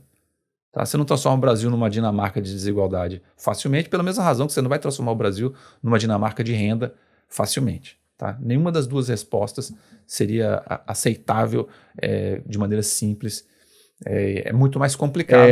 Eu tenho um problema com essa pergunta, que é quanto mais eu converso com as pessoas, menos eu acho interessante transformar o Brasil numa Dinamarca, no sentido de querer comparar um ônibus ou um navio com um carro de Fórmula 1, sabe? É como... no sentido, a comparação onde eu primeiro vi isso, assim, a universidade pública brasileira com uma universidade como Yale, onde eu fui fazer pós-doc. Não pode comparar. O meu laboratório tinha 6 pós-docs para um docente que formava uma pessoa no doutorado e tinha um orçamento milionário por ano. E aqui no Brasil eram 20 estudantes de pós-graduação para um docente com salário, com um orçamento de alguns milhares de reais, muitas vezes. Então, assim, não tem como transpor uma coisa para outra. Eu falo no sentido de que, de repente, não cabe um Brasil numa Dinamarca, né? Você falou em consumo e outras coisas também. Então, parte disso também é imaginar o que esse elefante que é o Brasil pode fazer, que é interessante para todo mundo que está ali dentro, sem necessariamente tentar imitar um modelo de fora que é inviável, né? Mas a gente pode fazer a pergunta... Eu fiz para ser dramático, tá? Mas a gente pode ser menos dramático. Como é que a gente faz para transformar o Brasil em uma Portugal em termos de PIB? É uma coisa que o Brasil talvez conseguisse fazer razoavelmente. E a resposta ninguém sabe. Ninguém sabe como é que faz para o PIB da economia brasileira dobrar. Tá? Não é tão fácil assim. E a mesma coisa, ninguém sabe como é que faz para reduzir. De verdade, ninguém tem uma fórmula mágica para reduzir a desigualdade brasileira de 30%, 40%. Seria um valor, né, bom. Aí a pergunta fundamental é, existe essa política? Eu acho que é nocivo para o debate achar que existe um conjunto limitado de políticas. No fundo, a questão fundamental é a seguinte: desigualdade está em tudo. Ela tem que estar presente em todas as políticas. As pessoas têm que entender que toda política é uma política social. A nossa política monetária ela tem impactos sociais diferenciados. Nenhuma política afeta todo mundo do mesmo jeito. Inflação afeta pessoas de maneira diferente. Subsídios de indústria afetam pessoas de maneira diferente. Afetam regiões de maneira diferente. Quando você faz investimento em infraestrutura, isso afeta a região A, não beneficia a região B. Afeta o litoral, não beneficia o interior. E por aí vai. Quando você cria uma universidade nova, favorece quem está naquele local, não favorece quem está no outro local. Toda política é social. Isso é muito importante ter em mente. Toda política tem efeito sobre desigualdade. É por isso que o Brasil é tão desigual, porque tem um conjunto gigante de políticos que não prestam atenção nela. Então a gente tem que, entre outras coisas, começar a desenhar todas as políticas perguntando o tempo inteiro qual é o impacto disso sobre a desigualdade de renda entre as pessoas, isso vai favorecer as mulheres ou não, isso vai afetar os negros de que modo. Então, quando a gente começa a fazer essas perguntas, a gente começa a prestar atenção nisso e começa a dar resposta para esse tipo de coisa. Então, é investir em creche, é investir em educação, é investir em tributos, melhorar o sistema tributário, é tudo isso, na verdade. Não é trivial. É a gente se preocupar com o crescimento dos mais pobres mais do que a gente se preocupa com os crescimentos mais ricos? Isso implica políticas diferenciadas de crescimento? Implica. Tem todo um conjunto de coisas gigantes que dá para fazer por trás, que é para ser feito por trás e que não é fácil de listar. Mas assim, aí, como alguém pensando numa sala de aula, por exemplo, para mim é muito mais produtivo focar em quem tem mais dificuldade de aprender ali do que quem tem mais facilidade. Porque quem tem mais facilidade se garante, se vira, faz. Acho que a mesma coisa em uma política econômica, né? Quem já tem muito dinheiro, já tem o capital social e outras coisas, tem muito mais condições de navegar uma instabilidade e outras coisas do que quem está mais lascado. Então, assim, não é como se o abandono de cada grupo desses tivesse o mesmo efeito para aquele grupo, né? O problema, sim, mas o problema fundamental de você manejar uma economia é que uma sociedade como um todo, economia em particular, é um sistema incrivelmente complexo, no qual o funcionamento de uma parte afeta as outras. Se você, por exemplo, faz um setor da economia crescer e isso aumenta a arrecadação tributária, você tem mais dinheiro para gastar com educação e com saúde. Então, a questão é mais complicada do que às vezes parece à primeira vista, porque a sociedade vai se movimentar e entrar em equilíbrio, então uma série de coisas vão acontecer. Não é trivial tomar decisões. Existe um espírito um pouco tecnocrático entre os decisores, do tipo, a gente tem que ter conhecimento para tomar essas decisões, mas a verdade nua e crua é que muitas decisões têm e terão que ser tomadas quase às cegas. Na verdade, algumas decisões cruciais têm e terão que ser tomadas às cegas. Além disso, muitas decisões são, no fundo, o que é uma política? No fundo, a política é um investimento. Você não tem certeza que alguma coisa vai acontecer. Você está fazendo investimento, você está apostando que aquilo pode acontecer, que tem boa chance. Mas como qualquer investimento, pode dar errado. Então você faz tipo se tornar um adulto e descobrir que tá todo mundo fingindo que sabe o que tá fazendo, né? Não é como se a gente tivesse um... Isso, e a mesma coisa no debate de política. Por sinal, também eu acho meio nocivo os especialistas darem uma noção de que eles sabem exatamente o que eles estão fazendo. A maior parte das vezes não sabe. Em coisas muito pequenininhas sabem, claro.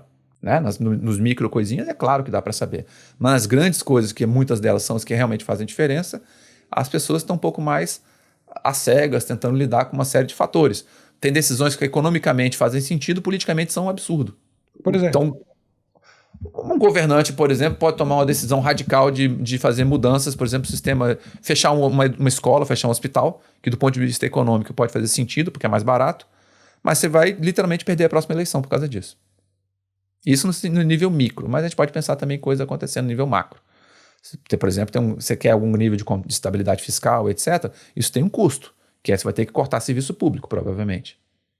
Aí talvez isso sacrifique sua possibilidade de vencer uma eleição. E aí o próximo cara que vier pode ser muito pior. Então pode ser pior para a sociedade brasileira tomar decisões que no curto prazo seriam economicamente recomendáveis, etc. Tem um jogo sofisticado por trás disso tudo. E é muito difícil lidar com isso. Se política fosse fácil, o problema estava todo resolvido. Na verdade, se fosse a regra geral se fosse fácil, alguém já tinha feito. Tá? Não fizeram porque tem uma série de dificuldades. Tem problema de outra ordem também, de mau caráter, de tudo que você puder imaginar. Inclusive de viés político negacionista, etc. Tudo acontece. Mas se fosse bem facinho, não era tão simples assim. Tá? A gente tem que lidar assim, pensando em coisas incertas, pandemia, inteligência artificial hoje em dia, outras coisas mais, onde a gente está vendo uma mudança de paradigma que te coloca numa situação que você não tem certeza do que vai rolar depois. Não é por isso, por você não saber antever tudo que vai acontecer, que não dá para saber umas regras básicas que tinham que estar em jogo claros para todo mundo. Né? Então, pandemia, o meu papel ali em 2020 foi documentar o que a gente sabia.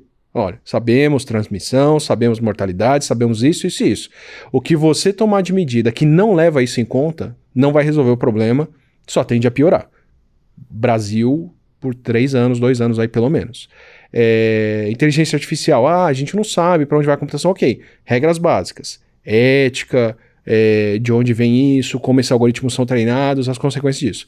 Você me deu uma série de regras aqui na nossa conversa sobre, olha, desigualdade afeta mais mulheres, afeta mais negros, você tem uma população muito homogênea, que se você dividir artificialmente, não está levando isso em conta. Então, o que você está me dando são regras que qualquer política que for tomada, se fosse tomada levando isso em conta, seria no mínimo mais produtiva, né? Não, nesse sentido, sim. A gente tem, de fato, sim, essa coisa tem que estar o tempo inteiro. A gente tem até perguntando isso. Isso toda uma discussão, por exemplo, que a gente tem que avaliar nossos gastos públicos no sentido de custo e benefício. Na verdade, a gente tem que avaliar os gastos públicos no sentido da distribuição dos custos e na distribuição dos benefícios. Não é só o custo total versus o benefício total, e sim as distribuições por trás. A gente tem que analisar todas as nossas políticas em termos de horizonte temporal. Não basta dizer se a política é boa ou ruim, tem que dizer assim, ela vai ser boa quando? Né? Então, o horizonte temporal das políticas é muito importante, o efeito distributivo das políticas é muito importante, a distribuição de custos, quem paga pelas políticas também é muito importante.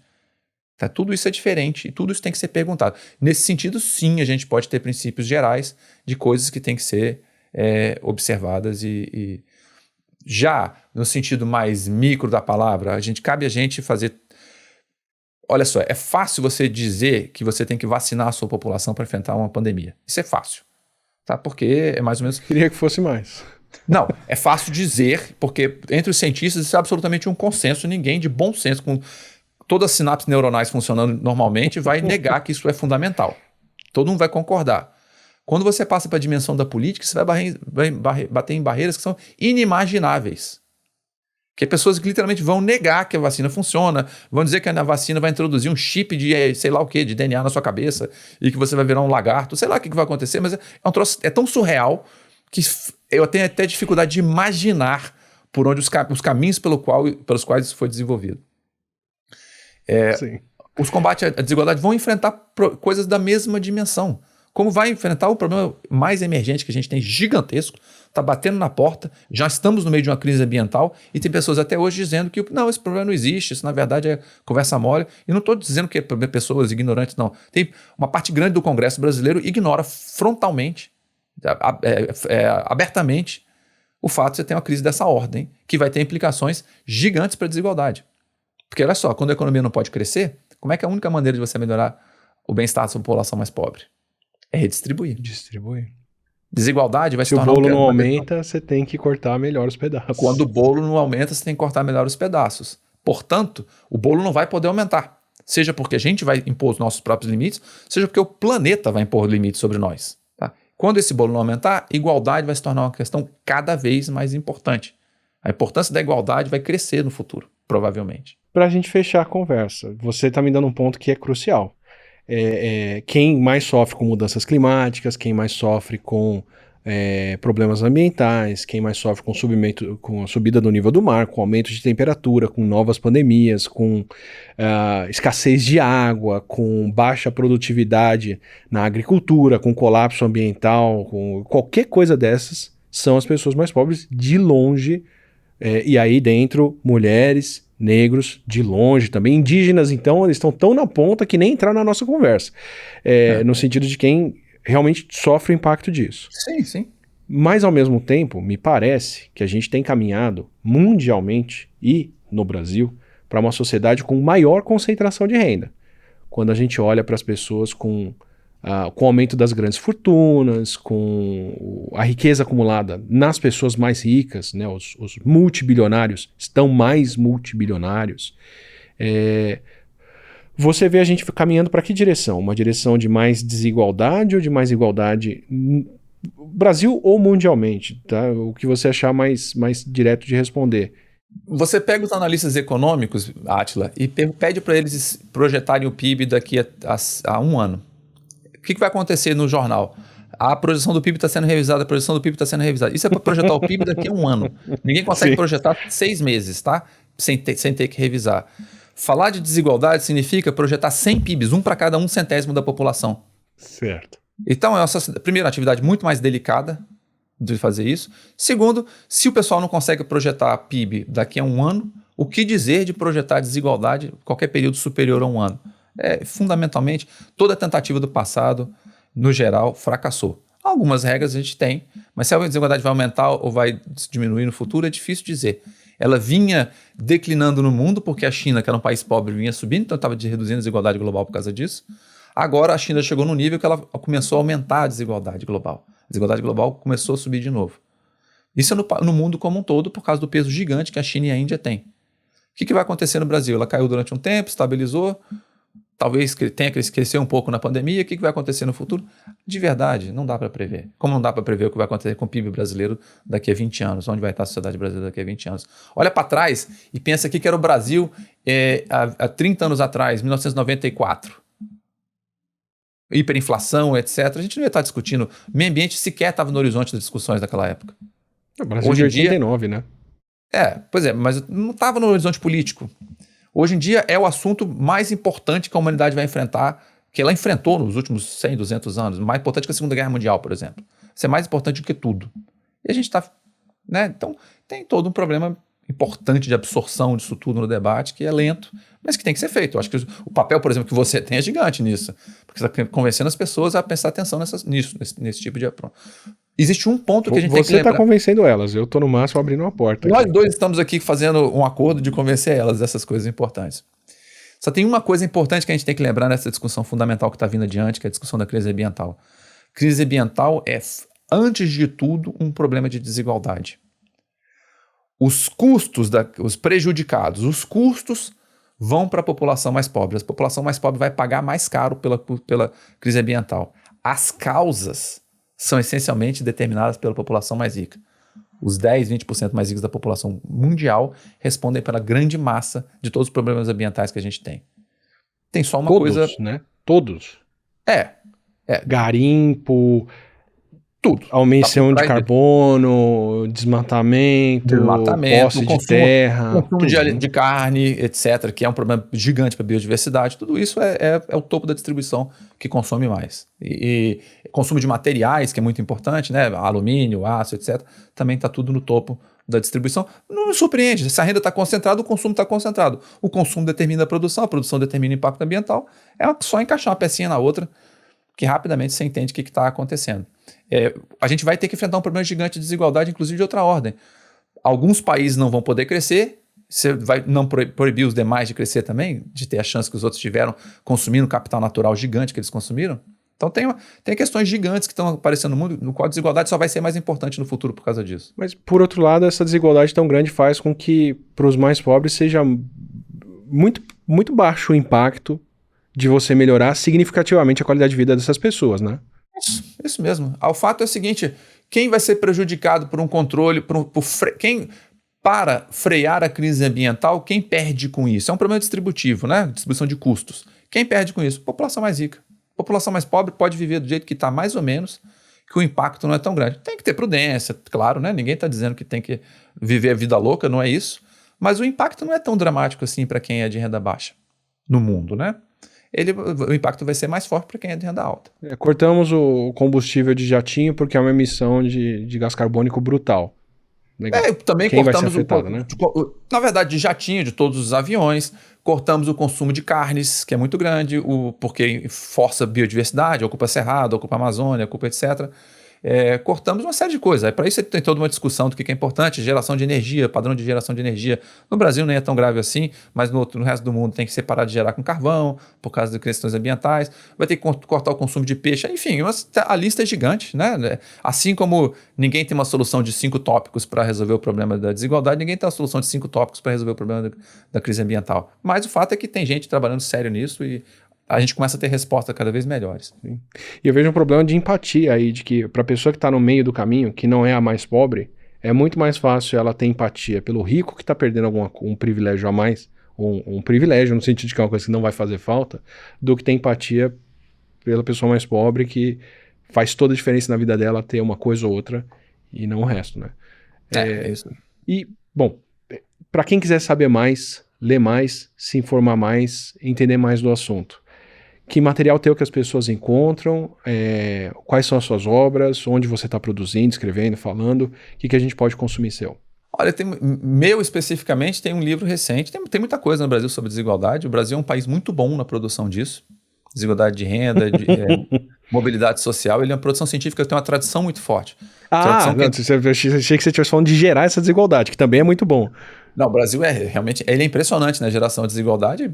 Poucos países conseguem gerar tão bem desigualdade quanto o Brasil. Mas o Brasil é um país que tem uma tradição forte nessa produção científica. Na sociologia tem uma tradição forte nos estudos de mobilidade social, etc. E também na sociologia da educação. A economia também tem uma tradição muito boa nisso, com mais voltada para desigualdades salariais, etc. Mas é muito boa também. E agora está melhorando cada vez mais. Eu acho que mais do que o que ler, a primeira coisa é entender que quem está preocupado com desigualdade tem que olhar para o topo da distribuição. Então, não tem que estudar pobreza, tem que estudar riqueza, tem que estudar tributação, tem que estudar educação superior, esse tipo de coisa. É isso que é interessante, é para isso que a gente tem que olhar. Eu escrevi um livro... Você já deu as próximas pautas, obrigado. Bom, eu escrevi um livro chamado Os Ricos e os Pobres, que é um livro que, no fundo, é quase um livro de divulgação. Tá? Ele tenta colocar na linguagem simples boa parte dessas discussões que a gente está tendo aqui. E curto também, é um livro que tenta fazer isso de maneira curta para as pessoas não terem desgaste de ler. Então são capítulos curtos, etc. Eu acho que mal não faz ler esse tipo de coisa. Eu acho que ele é o ponto de partida. Você lê isso e depois você vai passando para outras coisas, vai avançando. Acho que é muito pouco ler só isso, mas eu acho que é bom começar lendo esse tipo de livro e outros também. Eu acho que fazer uma lista aqui seria complicado, mas eu acho que começando por aí vai. Maravilha. Maravilha. Muito obrigado pela aula, de verdade. Espero ter outras aulas contigo e com mais pessoas desses assuntos e, de fato, acho que a gente vive a gente tá nessa beirada de mudanças brutais que já estão acontecendo e que vão ter consequências muito grandes para todo mundo, né? Não só para quem tá na ponta da desigualdade, qualquer uma delas aqui, né? Não, tá ótimo. Eu adorei também, foi ótimo, excelente, gostei muito. Espero que você tenha curtido a conversa. Outra aula fantástica que eu considero um privilégio poder ter ela aqui e compartilhar com vocês isso tudo. E eu queria fazer uma observação, chamar a atenção para uma coisa que eu acho muito importante para esse tipo de conversa, especialmente quando a gente está falando de um assunto que é fácil ter um senso comum, que tem um fundinho de verdade, mas que escorrega na realidade. Como são grande parte das minhas perguntas e minhas opiniões aqui sobre os vários assuntos que a gente tem tratado no Não Ficção. Mas repara como uma pessoa que domina uma área, como o Marcelo Medeiros domina, evita respostas definitivas. Muitas vezes eu perguntei um monte de coisa aqui que ele podia falar, não, isso aí é assim, isso aqui é assado, a coisa vai nessa direção, vai naquela, especialmente no final, onde a gente entra no especulativo, e ele responde, olha, não sabemos, não é claro, é complexo, é o famoso depende, que nas biológicas não falta e em humanidades também. Que para mim é um sinal de franqueza intelectual muito importante, que a pessoa saber, olha, isso aqui a gente tem como certo por isso e aquilo, e daqui para frente é incerto, e se alguém estiver entregando uma certeza aí, nem sempre é por bom motivo. Mas mesmo sendo por bom motivo, é uma certeza que não dá para sustentar com a realidade. Então acho muito importante poder conversar com alguém com um tema que abraça tantas coisas como a desigualdade abraça, que tem essa franqueza de falar, olha, isso é certo, isso não é. E sobre o quantas coisas a desigualdade abraça, repara como a realidade brasileira é fruto histórico, social, desse passado nosso, da presença tão grande da escravidão, da exploração, da colonização aqui, e como ela reflete hoje em tanta coisa por aqui. Eu estou muito orgulhoso de como diferentes pessoas que eu trago para a gente conversar aqui abordam assuntos que parecem separados, mas estão tão imbricados e tão relacionados. A cada fala dele eu fico pensando, pô, não sei quem falou sobre isso aqui, essa pessoa sobre aquilo ali, essa outra sobre isso, e a gente vai construindo essa torre de bons tijolos de conhecimento com pessoas fantásticas, com tanto conhecimento sobre o que elas falam. Hoje foi o dia dos tijolos de desigualdade que estão coladinhos com vários outros tijolos aqui, riqueza, tributação, racismo e outras coisas precisam aparecer também aqui para a gente poder colocar esses tijolos juntos e construir uma torre de conhecimento. Se você quiser acompanhar a construção dessa torre, participar dela, sugere nomes pra gente, manda comentários aqui dizendo o que você achou dessa conversa, de outras e quem mais você gostaria de ouvir por aqui. E aproveita, se inscreve no canal, assim você recebe os próximos vídeos, as próximas conversas e participa dessa construção e dessas aulas fantásticas que a gente está tendo por aqui. É sempre um prazer poder trocar uma ideia dessa e levar para mais gente ainda. A gente se vê na próxima.